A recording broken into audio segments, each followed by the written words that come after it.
Zaka ya fitri. Katika kila mwaka wa Hijria na baada ya mwezi wa Ramadhani mtukufu, inawajia Waislamu Idi ya Fitri, ambao Mwenyezi Mungu amejalia ni munasaba wa furaha na mafungamano baina ya Waislamu. Na katika Idi hii Mwenyezi Mungu amewajibisha zaka juu ya kila Muislamu aliyemiliki pishi kutokana na chakula kilichozidi chakula chake na watoto wake. Na pishi ni sawa na kilo 2 na gramu 40 ya chakula kinacholiwa kama mchele, tende na ngano. Muislamu ajitolea zaka nafsi yake na mke wake na wale ambao ni jukumu lake kuwalisha, na ni sunna kutolea mtoto aliyoko kwenye tumbo la mamake. Na huyu ni Ibn Umar, radhi za Mwenyezi Mungu zimfikia, anasema amefaradhisha Mtume Mwenyezi Mungu, rehema na amani zimfikie yeye, zaka ya fitri, pishi moja ya tende au pishi moja ya shair aina ya nafaka kwa mtumwa na muungwana na mume na mke na mdogo na mkubwa katika Waislamu, na akamrisha itolewe kabla ya watu hawajatoka kwenda kuswali swala ya Eid al-Fitr.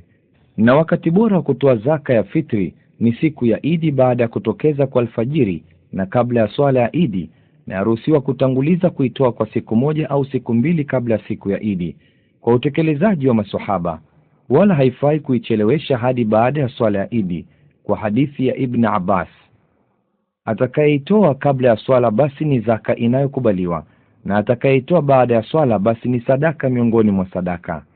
Tanabahisho. Na wanavyoni wana uchunguzi mbalimbali na muhimu sana kuhusu zaka.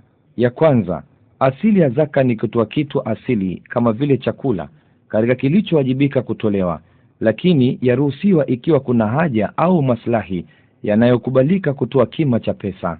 Na kama ilivyo asili ya zaka mali ni jukumu la mtawala, wala hawaachiwi wanaotoa zaka na watu binafsi kujifanyia vipimo.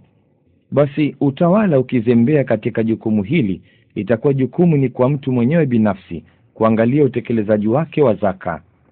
Wanavyoni wameruhusu kuzalisha mali ya zaka kwa miradi yenye manufaa yanayorudi kwa wanaostahiki zaka hiyo, ikiwa hakuna umuhimu wa haraka wa kutumia mali hayo unaopelekea matumizi ya mara moja. Na vile vile zaka ni haki ya mzunguko iliyokadiriwa katika mali, na katika mali kuna haki zingine zisizokuwa zaka zinazojitokeza na wala hazikuwekewa kiwango maalum na wakati maalum kama mali ya zaka. Na katika mifano ya hizo, kuwalisha wazazi wawili na ndugu wa karibu na mke. Na kama mali yanayokusanywa kwa lengo la kuzuia madhara wakati wa maafa, ikiwa haitoshi kufanya haya mali yaliyoko katika hazina ya serikali ya Kiislamu. Na wala ushuru haiwi ni zaka hata kama itakuwa kiwango sawa na zaka, kwa maana zaka ni ibada miongoni mwa ibada na ushuru ni jukumu la kikanuni, wala mojawapo haitoshelezi nyingine.